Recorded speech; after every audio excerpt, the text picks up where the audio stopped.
কে ভেতরে যাবে আর কে দোলকে যাবে, কোন ধারে শিশি ভোট দিলে বা নৌকায় ভোট দিলে বা দায় কলায় ভোট দিলে এরকম কথা বলে যদি কেউ আপনাদের কাছে আসে, আমি বলছি তাদেরকে সামাজিক ভাবে বয়কট করবেন। তাদের মার্কায় ভোট দিলে টিকিট, এই কথা বলা মানে ইসলামকে অবমাননা করা।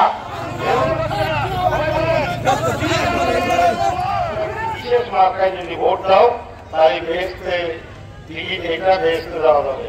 এই বিষয়ে আল্লাহ নবী উনার জীবদ্দশায় উনি 10 জনকে বেহেশতের টিকিট বেহেশতি হিসেবে ঘোষণা করে গেছেন। 10 জনকে, তাদেরকে আশারে মুফাসসির বলা হয়। তার মানে দুনিয়ায় থাকতে উনি 10 জনকে বলে গেছে যে তারা বেহেশতবাসী। পরবর্তীকালে আমি এই প্রশ্নে আরো কিছু লেখাপড়া করলাম, কিছু ঘাটাঘাটি করলাম, গুগলে সার্চ দিলাম।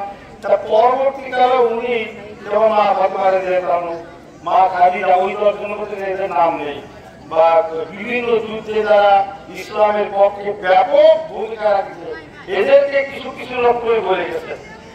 এছাড়া কে ভেতরে যাবে আর কে দোলকে যাবে, কোন ধারে শিশি ভোট দিলে বা নৌকায় ভোট দিলে বা দায় কলায় ভোট দিলে এরকম কথা বলে যদি কেউ আপনাদের কাছে আসে, আমি বলছি তাদেরকে সামাজিক ভাবে বয়কট করবেন। তাদের ওই হাদিস শোনার আমাদের সময় নাই, হাদিস শোনার আমাদের সময় নাই। আল্লাহ নবীর উপরে কোন নেতা নাই, উনি সুস্পষ্টভাবে কিছু লোকের বেহেশতের ব্যাপারে টিকিট দিয়ে গেছেন। কোন মার্কায় ভোট দিলে টিকিট, এই কথা বলা মানে ইসলামকে অবমাননা করা এবং অসৎ উদ্দেশ্যে ইসলামের কথা মানুষের কাছে বলা। অতএব এইটা যাতে আপনাদেরকে হুঁশিয়ার করে দিয়ে যাচ্ছি, উচ্চারণ করে দিয়ে যাচ্ছি, আপনারা ভোট অবশ্যই চাইতে পারবেন।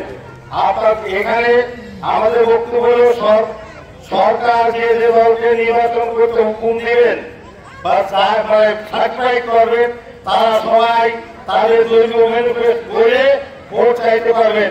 কিন্তু আমাদের কোন মুসলিম সেন্টিমেন্টকে পুঁজি করে তার মুসলমানের নিয়ম নীতি আদিকে অবমাননা করে কোন ভোট চাইলে আমরা অবশ্যই বিএনপির পক্ষ থেকে আগামী দিনে আপনাদের প্রতিরোধ করে তুলবো। এবং আমরা প্রতিরোধ করে তুললে এই অঞ্চলে কিন্তু আপনারা এই ভাওতাবাদী রাজনীতি করতে পারবেন না। এবং আগামী নির্বাচন জাতি ধর্ম বর্ণ নির্বিশেষে আমরা সবাই এক, আমরা সবাই মিলে আমরা ধানের শীষে ভোট দিতে চাই এবং ধানের শীষে জননিযুক্ত করতে চাই। আমরা হিন্দু মুসলিম বৌদ্ধ খ্রিস্টান বলে কোনো কথা নাই, আমরা সবাই বাংলাদেশের মানুষ, আমরা বাংলাদেশে বাস করবো, ধানের শীষে ভোট দিব। ধানের শীষ জয়যুক্ত হোক, আলী আহমেদের জয়যুক্ত হোক এবং আমার তোমার মার্কা ধানের শীষ মার্কা। আমরা আছি যেখানে আলী আহমেদ সেখানে, আমরা সবাই মিলে ধানের শীষে ভোট দেবেন, সবাই মিলে ধানের শীষে ভোট দেবেন।